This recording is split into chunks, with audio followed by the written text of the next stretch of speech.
కాళ్ళు ఇచ్చాడు. ఎందుకు దేవుని కొరకు అడుగులు వేస్తావని. నీ బ్రతుకులో దేవుని కొరకు వేసిన అడుగులు ఎన్ని? నీకు ఇచ్చిన 80 ఏళ్ల ఆయుష్కాలంలో నువ్వు దేవుడు కొరకు వేసిన అడుగులు ఎన్ని? ఈ చేతులతో ఎంత సంపాదించావు? ఎంత కష్టపడ్డావు? ఎన్ని సంవత్సరాలు కష్టపడ్డావు? ఈ చేతులతో నా కోసం చేసిన పనేది ప్రశ్నిస్తాడు దేవుడు. ఈ కళ్ళతో ఎన్ని సంవత్సరాలు చూసావు? నువ్వు ఎన్ని పుస్తకాలు చదివావు? నా కొరకు ఎంత చదివావు అడుగుతాడు దేవుడు. నీకోసం గుండె సంవత్సరాల పాటు కొట్టుకుంది రా, రక్తం లాగి వదిలి అది అలిసిపోతుంది రా. నీకు సిగ్గు లేదురా? నేను తయారు చేసిన అవయవాలను అప్పనంగా వాడుకోవడానికి చచ్చేంత వరకు వాడుకుంటున్నావు కదరా. నీకు జ్ఞానం రాదురా? ఇక ప్రతి అవయవాన్ని వాడుకుంటున్నాం. మనం చేసుకోలేదు, దేవుడే చేసి పెట్టాడు మనకు. అటువంటి అవయవాన్ని ఎవరి కొరకు ఉపయోగించమన్నాడు? పరిశుద్ధమును దేవునికి అనుకూలమైన సజీవ యాగముగా మీ శరీరాలు నాకివ్వండి అని నేను బైబిల్లో రాయించబడితే మీకు నచ్చినట్టుగా వాడుకుని వాటిని తగలబెట్టి జీవితాంతం సుఖపడి ఎందుకు పనికి రాకుండా చేసి దాన్ని అలా వదిలేసి నువ్వు వచ్చేస్తావురా? ఇందుకేనా నీకు శరీరాన్ని ఇచ్చింది? అందుకే నిన్ను విడిచిపెట్టను నేను. నీ ఆత్మను అగ్నిగుండంలో మండించడంతో పాటు ఎంతో కష్టపడి ఎంతో ప్రణాళికతో ఎన్నో సంవత్సరాలు కష్టించి తయారు చేసిన నీ మానవ దేహానికి కూడా తగిన శిక్ష విధిస్తాను నరకంలో అంటున్నాడు. ఆలోచించండి, ఎవరి కొరకు మీ శరీరం ఉపయోగపడుతుంది? ఈ మట్టి కట్టెతో ఎక్కడికి వెళదాం అనుకుంటున్నారు? ఎక్కడికి వెళతారు?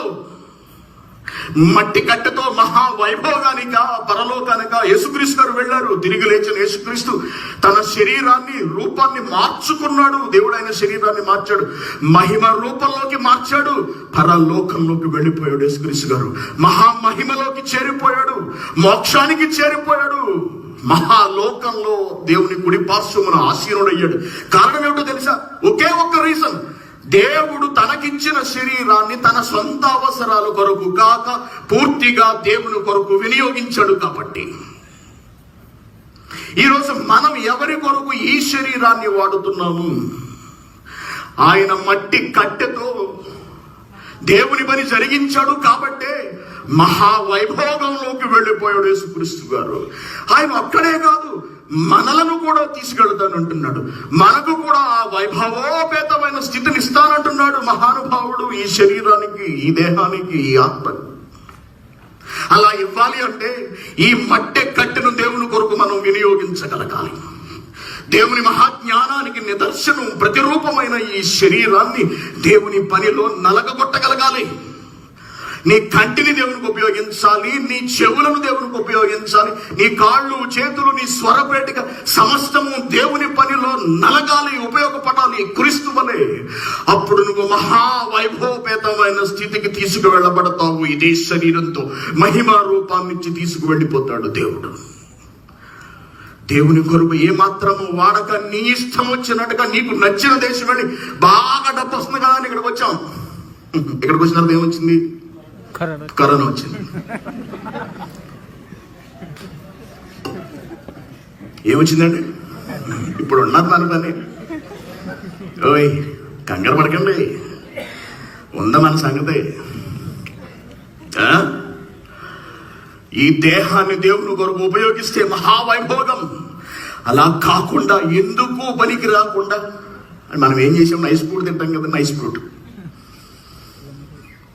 మధ్యలో పుల్ల ఉంటుంది, శుభ్రంగా తినేస్తాం.